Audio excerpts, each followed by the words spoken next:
Kumusta mga misabisnon? Welcome sa tuig 2026. Ning tuiga among ipalayon ang pagpaambit kaninyo sa mga kalihukan o inisyatiba nga giatiman ni Working Governor Henry Wominal alang sa hingpit nga katumanan sa bisyon Asenso Misamis Occidental. Enero 5, Lunes, opisyal nga nagsugod ang unang adlaw sa trabaho sa gobyerno sa Asenso Misamis Occidental Sports and Cultural Center sa Kapitolyo. Gipanguluhan ni Working Governor Henry Wominal ang flag raising ceremony isip simbolo sa panaghiusa o dedikasyon sa serbisyo publiko.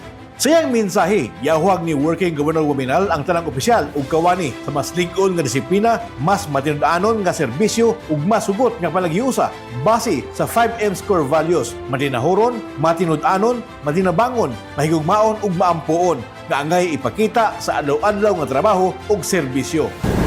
These values should not only be written on paper, they must be visible in the daily lives of every capital employee and reflected in the actual performance of every office. Today, I want to particularly emphasize that these values must be deeply institutionalized in the capital. Gibutyag sa Working Governor nga sa tuig 2026, mas dako ang iyang papel isip Regional Chairman sa RDC magluso sa dagkong proyekto sama sa Sultan Naga Dimapuro International Port ug Mindanao Railway Project. Apan dili kini makahimong babag siyang padayon nga paningkamot sa paghatag og maayong mga programa, proyekto ug serbisyo alang sa mga misabisnon. Giauhag sa Working Governor ang mga empleyado sa Kapitolyo nga ipadayon ang suporta, kakugi, pagkamatinud-anon ug maayong serbisyo isip permanente nga kultura aron mas mapalig-on pa ang pagsalig sa katawhan ug mapalayon ang kalambuan sa Misamis Occidental. This mission cannot be done without your strong bilang suporta, your strong involvement. Because you are the hands and feet, kamot o piil sa gobyerno sa probinsya sa Misamis Occidental in the service to the Misamis. Human sa flag raising sa iyang opisina, nakikitagbo si Working Governor Wominal sa 5 ka Chief of Hospitals na gipalag-iya sa probinsya isip kabahin sa iyang palayon nga paningkamot nga mapalig-on ang serbisyo sa paglawas sa Misamis Occidental. Sa mong panagtagbo, gituki ang kahimtang sa hospital, nakip na ang mga problema ug mga solusyon aron mas mapaayo ang paghatag og serbisyo medikal sa mga pasyente.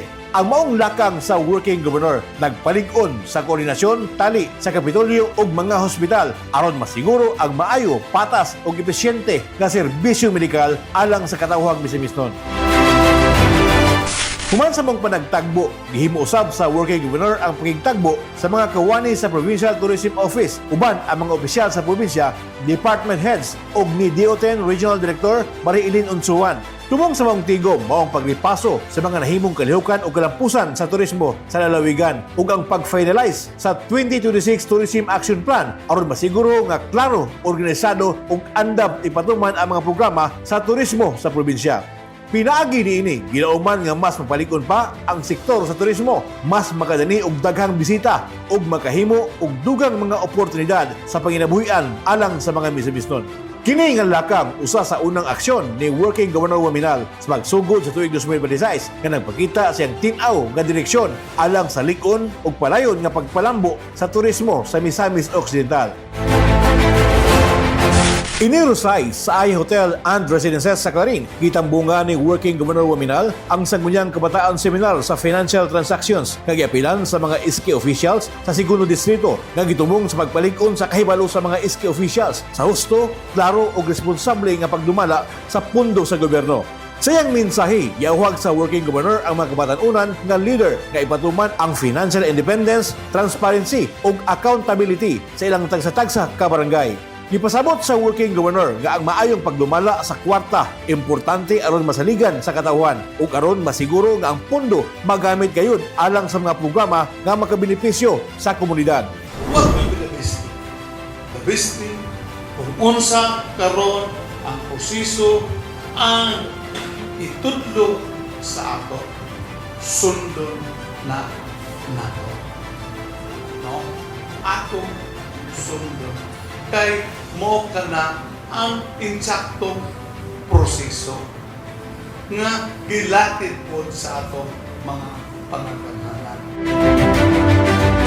Human sa mga SK officials, gidumala usab ni Working Governor Wominal ang oath-taking sa bag-ong Federated Association o Barangay Captains, usa ka lakang sa pagpalig-on sa panaghiusa o responsibilidad sa mga leader sa barangay. Ang maong kalihukan nagpalig-on sa papel sa mga barangay captains isip unang linya sa serbisyo sa katauhan aron mas epesyente ug mas duol ang paghatod sa mga programa o serbisyo sa komunidad. Human sa oath-taking, gihimo usab sa Working Governor ang panagtagbo uban sa Municipal City Board of Directors aron hisigutan ang mga isyu sa kooperatiba ug pagplano sa mga lakang alang sa mas maayong serbisyo sa katauhan. Prioridad sa Working Governor ang kamahinungdanon sa epektibo, lig-on ug klarong operasyon sa kooperatiba aron masiguro nga makabenepisyo ang tanan nga miyembro ug ang komunidad. Human sa panagtagbo sa Municipal City Board of Directors, nakigtagbo usab si Working Governor Wominal sa mga kawani sa Provincial Agriculture Office, kauban si Vice Governor Rowena Gutierrez, mga board members ug mga department heads. Ang tumong sa maong panagtagbo mao ang pagtan-aw ug pagtimbang sa mga nahimo nga mga programa sa agrikultura sa tuig 2025 ug paglatag sa klaro nga mga plano ug prioridad alang sa tuig 2026. Sa maong tigong, gisigutan ang tinuod nga epekto sa mga programa, pag-validate sa datos ug paghatag og klaro nga direksyon alang sa umaabot nga mga kalihukan sa sektor sa agrikultura. Gipresentar usab ang kalampusan sa Asinso Rice Farmers Food Assistance Program di kapin sa 12,240 ka rice farmers ang nakabenepisyo sa libreng binhi, abono, land preparation ug pinansyal nga suporta. Nasayran nga sa tuig 2025 na ipanghatag ang 27,000 ka bag sa certified rice seeds ug 20,000 ka bag sa abono nga misangpot sa 31,168 ka metric tons nga produksyon sa humay, mas taas kaysa national average. Alang sa tuig 2026, gitakda ang dugang pagpalapad sa programa pinaagi sa pagdugang sa farm machineries ug hauling trucks, pagpalig-on sa palay buying fund ug pagpasiugda sa clustered farming. Apil usab ang pagpalapad sa high value crops, coconut development, fishery support ug ang 1 million trees program. Pinaagi sa maong inisyatibo ni Working Governor Wominal, mas napaligod pa ang direksyon sa agrikultura sa Misamis Occidental na nagpasabot og mas epesyente nga serbisyo, mas lig-on nga supply sa pagkaon ug mas malungtarong panginabuhian alang sa mga mag-uuma, mangingisda ug tanang Misamis-nod. Enero 7, sa Habitasyon Hotel sa siyudad sa Orqueta, gitambungan ni Working Governor Wominal ang ISKI Financial Transaction Seminar nga gisalmutan sa mga ISKI officials sa unang distrito. Siyang mensahe, gipahimangnuan sa Working Governor ang mga ISKI leader nga ang tinuod nga liderato nagasugod sa klaro ug gusto nga pagdumala sa pundo, maayo nga pamalaod ug hugot nga pagsunod sa balaod. Iyang gi-emphasize nga ang kabatan-unan karon mao ang mga leader sa umaabot busa sa ilang mga desisyon ug aksyon karon, kinahanglan magbilin og limpyo ug maayong panag-ingnan. Ampingan tani ang kinahanglan atong matun-an o kung say atong matun-an kinahanglan atong i-implement, atong sundon, no? Because this will guide us in the proper disbursement of government funds. A good leader. Iawhag usab sa Working Governor ang mga ISKI leaders na sa ilang paglalagad, kanunay nilang ipakita ang pagtamod sa 5M score values sa pagka-matinahuron, matinud-anon, matinabangon, mahigugmaon ug maampuon. Isip giya alang sa responsableng serbisyo publiko. Human sa mong kaliukan, balik sa iyang opisina sa Kapitolyo, maabi-abihon nga gidawat ni Working Governor Wominal ang BMW Honor Society of Safe Riders Incorporated o BOSS sa pagpanguna ni Boss President Henry Tolentino atol sa ilang courtesy visit uban si Orqueta Mayor Lemuel Acosta. Giila sa Working Governor ang advokasya sa BOSS sa kaluwasan sa dalan ug sa pagpalambo sa turismo nga nahiuyon sa umaabot nga 2026 BOSS Ironman Mindanao Cup o Reform BIMC kay ipihigayon sa Enero 31 hangtod Pebrero 1, 2026. When I read about it, so yeah, it's a good magandang samahan. No? And we appreciate that you have included Misamis Occidental. Sa maong panagtagbo, nasayran nga ang probinsya sa Misamis Occidental ug ang siyudad sa Orqueta mao'y usa sa mga checkpoint stops sa maong kalihukan diin kapin sa usa ka libo ka riders ang muagi ug mohunong sa probinsya. Usa ka dakong oportunidad sa pagpaila sa katahom, kalinaw ug kahapsay sa lugar. Nagpasalamat si Boss President Henry Tolentino sa minitong paglawat sa Working Governor ug bisaad nga i-promote ang Misamis Occidental ug ipaambit ang maayong kasinatian sa ilang komunidad. Sa ibang province and cities, medyo hindi kami nabibigyan ng attention ng ibang local executive. But in Misamis Occidental and the City of Roqueta, maraming salamat kung binigyan nyo kami ng importansya. Rest assured na we will promote your city and we will tell good stories about the province of Misamis. Maraming salamat. Thank you. Ang maong kalihukan gitan-aw nga usa ka lig-on nga plataporma sa pagpasiugda sa Misamis Occidental ug Orqueta City isip destinasyon sa turismo sa Rehiyon 10 samtang nagpalig-on usab sa paningkamot sa probinsya alang sa kaluwasan sa dalan ug malungtarong turismo ubos sa liderato ni Working Governor Waminal. Pagkaugma Enero 8 sa Park N by Radisson sa Davao City, ipahigayon ang unang conference o reorganization sa Economy and Development Council Regional Development Committee sa Mindanao o EDC-RDCOM-MAC. Sa maong aktibidad, napili si Working Governor Waminal isip chairperson sa EDC-RDCOM-MAC nga mao ang unang gobernador gikan sa Rehiyon 10 na nagdumala sa tibuok Mindanao alang sa regional development. Si North Cotabato Governor Emilio Tolino Mendoza napili usab isip co-chairperson aron magtinabangay sa pagpadayon sa economic recovery ug malahutayong kanambuan sa rehiyon. Ang EDC-RDCOM-MAC usa ka plataporma sa panaghiusa sa tanang Regional Development Councils sa Mindanao. Tumong niini nga ihaom ang mga plano sa rehiyon sa National Development Plans, paspason ang pagpatuman sa mga proyekto ug masiguro nga mabati sa komunidad ang kauswagan sa trabaho, kolektibidad ug serbisyo. Isip chairperson, panguluhan sa Working Governor ang mga inter-provincial programs sa infrastructure, investment promotion, agriculture ug inclusive growth nga magpasiugda sa maayong pagdumala nga magkahiusa diin ang kauswagan mabati gayud sa katawhan.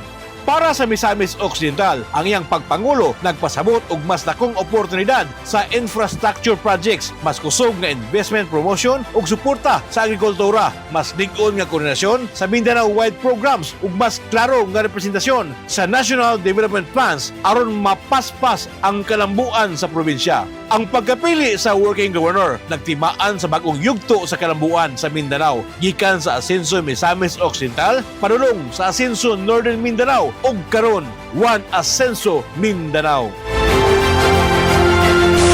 Enero 12, sa iyang opisina sa Kapitolyo, nakigtagbo si Working Governor Waminal sa mga opisyal sa DPWH 2nd Engineering District aron mas paligunon pa ang koordinasyon sa mga proyekto alang sa 2027 national budget. Isip chairman sa Regional Development Council o RDC, ipahayag sa Working Governor ang kahinungdanon sa klaro, hapsay ug nakahiusang proseso sa pag-apil sa mga proyekto aron masiguro ang malinawon ug epektibong pagkinabangay sa tanang ahensya. Sa maong panagtagbo, gipasabot sa Working Governor nga ang tanang proyekto nga i-endorso sa RDC kinahanglan moagi una sa Provincial Development Council ug magikan sa mga proposal sa mga lungsod ug syudad. Ibutyag usab niya nga ang tanang 14 ka lungsod ug 3 ka syudad sa Misamis Occidental nakapasa na sa ilang project proposal alang sa 2027 ug naisumiti na kini sa RDC. Tungod niini, nangayo siya og klaro gikan sa DPWH kung ang ilang mga proyekto nakaangay ug naka-align sa mga proposal sa local governments aron masiguro nga walay proyekto nga mabilin ug ang tanan mahatagan og gustong lugar sa regional planning. Gipalayag usab sa Working Governor nga bukas pa ang RDC sa pagdawat og late project submissions atol sa RDC Full Council Meeting sa bulan sa Marso. Lakip na ang mga proyekto nga i-propose sa mga kongresista basta kini moagi gihapon sa hustong proseso sa municipal ug city development councils. Kini nga inisyatibo sa Working Governor isip RDC Chair nagpakita siyang tumong nga paligunon ang panaghiusa, pagtinabangay ug maayong relasyon tali sa probinsya, rehiyon ug national agencies alang sa voluntarong kauswagan sa Misamis Occidental.